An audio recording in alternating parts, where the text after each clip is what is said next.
जनाब प्रिंसिपल साहिब, मेहमान खसूसी, असातिज़ा किराम, आए हुए मेहमानान और स्कूल फेलोज, अस्सलामु अलैकुम। आज मुझे जिस मौजू पर लब कुशाई नसीब हुई, इसका उन्वान है क्या हम आज़ाद हैं।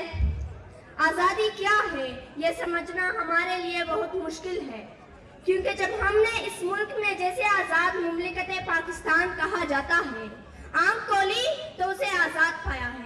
हमने नहीं देखा इसे हासिल करने के लिए हमारे बुजुर्गों ने बेशुमार कुर्बानियां दी।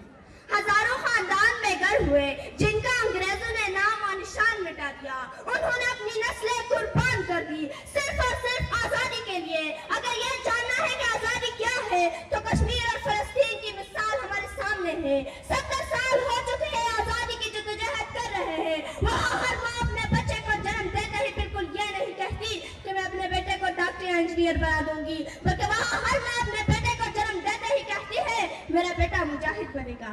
जनाबे वाला, मेरा ये ईमान है कि अल्लाह कभी भी किसी कौम की इतनी जद्दोजहद को रायगा नहीं जाने देगा, जबकि इसके बर्क्स पाकिस्तान जिसे हम आजाद कहते हैं, जिसमें हम नारा लगाते हैं पाकिस्तान जिंदाबाद, लेकिन हम ये भूल जाते हैं कि इसे जिंदा कैसे रखना है।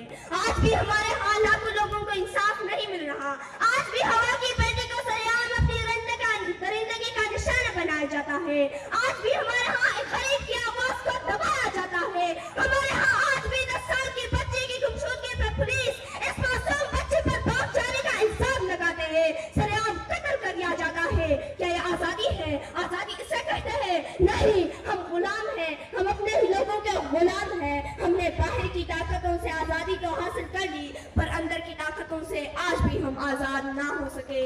हम गुलाम हैं अपने ही लोगों के हाथों।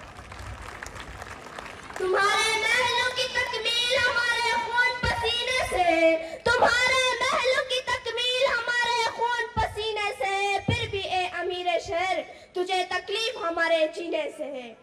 जनाबे वाला, हम गुलाम हैं, गलत सोचोगे हम एक आजाद मुल्क रहते हुए भी गुलाम हैं। यहाँ हर शख्स किसी दूसरे शख्स के हुक्म छीन रहा है, तो हम आजाद कैसे हुए?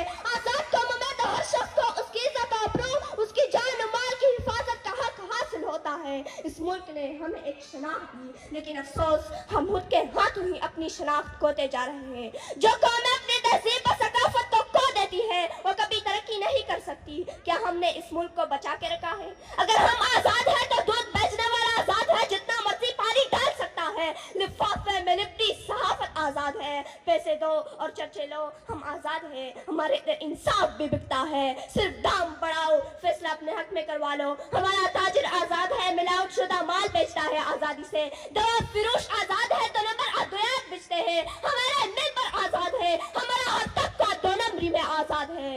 हम दोबारा उस दौर में जा रहे हैं जो इस्लाम से पहले का था। खुदारा खुद की जंगों से बाहर निकले, एक होकर इस मुल्क को आगे बढ़ाए, मुल्क को तरक्की की तरफ गामजन करने के लिए खुद का हिस्सा डाले और अपनी शनाख्त खोने से बचाए। यही वक्त है फिर से एकजुट होने का। तो आए मिलकर अहद करते हैं कि इसी पाकिस्तान की बुनियाद को कायम रखने में अपना हिस्सा डाले जिस मकसद के तहत पाकिस्तान हासिल किया गया था। मैं अपनी तकरीर इस शेर पर खत्म करना चाहती हूँ। जो कौम की तबाही चाहते हम उनसे खैरख्वाही चाहते, जो कौम की तबाही चाहते हम उनसे खैरख्वाही चाहते, जो मुजरिम है हमारे वो हम ही से सबूते बेगुनाही चाहते। वस्सलाम।